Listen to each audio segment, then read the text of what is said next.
All right, time for the SMX medical update. We bring on the good Dr. Joe McGinley, Dr. Joe from the McGinley Clinic. You'll be on hand this weekend. A lot to work with the SMX Next athletes, which we'll get to in a moment. But unfortunately, the storybook run here for Carson Mumford this summer, I think it's coming to an end. He told me he has dislocated and fractured his wrist in a crash early in the second moto at Buds. He was hovering around the podium again, which he has done most of the summer. But we've discussed this dislocated injury situation quite a bit this year, and it's usually not good news. Yeah, heartbreaking injury. He's had just an incredible season in the outdoors at Nationals and was just getting stronger leading into the playoffs. And this injury is going to really put him out for the rest of the season. A wrist dislocation is challenging. There's several critical structures there. When you have a dislocation, it's almost guaranteed there's going to be ligament injuries in there.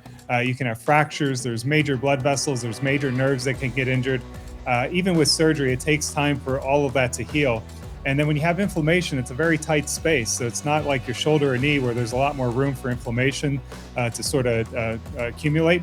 In the wrist, it's a very narrow space. When you have inflammation, that complicates issues. It pushes on the nerves, it pushes on the tendons, it pushes on the blood vessels. It makes recovery harder. You have stiffness, you have pain. So all of that compounds with a wrist dislocation that really it just takes time. It takes, getting the injury diagnosed. So proper imaging, MRI will be necessary in this situation. And then likely surgical repair and reconstruction if there's ligament damage.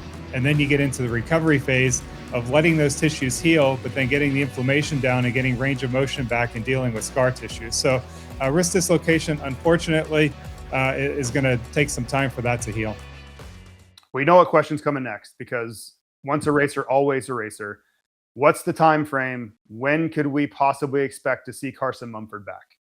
Again, that'll be determined by the MRI and the extent of injury. If it requires surgery and reconstruction, he's not going to be back for the playoffs. That's just too soon. You'd be risking additional injuries. You're looking more at the start of the Supercross season, so there'll be repair, recovery, and healing. So pushing it, again, they'll have a tight time frame for getting back on in training, but realistically, I would not be discussing racing before round one of the Supercross if surgery is required for ligament reconstruction. And even that, could that be a compromise? Could we be talking like just getting back on the bike a couple weeks before, maybe mid-December, or is the timeline potentially quicker than that?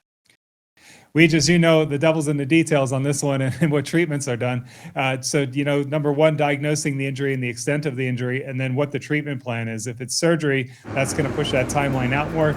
Again, we aggressively treat these with cell therapy to accelerate that healing and recovery. And then the aggressive post-procedure, post-injury plan is key to sort of shortening that timeline. So best case scenario, again, you would have maybe just a few weeks of prep before round one of the Supercross in the best case scenario. If it's more complicated, you can see missing a few rounds, especially West Coast. That may not be an option depending on the extent of the injury. All right. Well, yeah, it's all about making that quick transition, getting back on the bike. And that's what we're going to talk about next week because we're talking pro motocross right now, but these riders are starting to dabble with some Supercross riding to get ready for the hybrid tracks of the SMX playoffs. So next week, we'll hit you up on that, making that transition in August. You'll be ready, right? Sounds good. Thanks, Reach. Looking forward to it. And yeah, looking forward to seeing everyone this weekend at Ironman.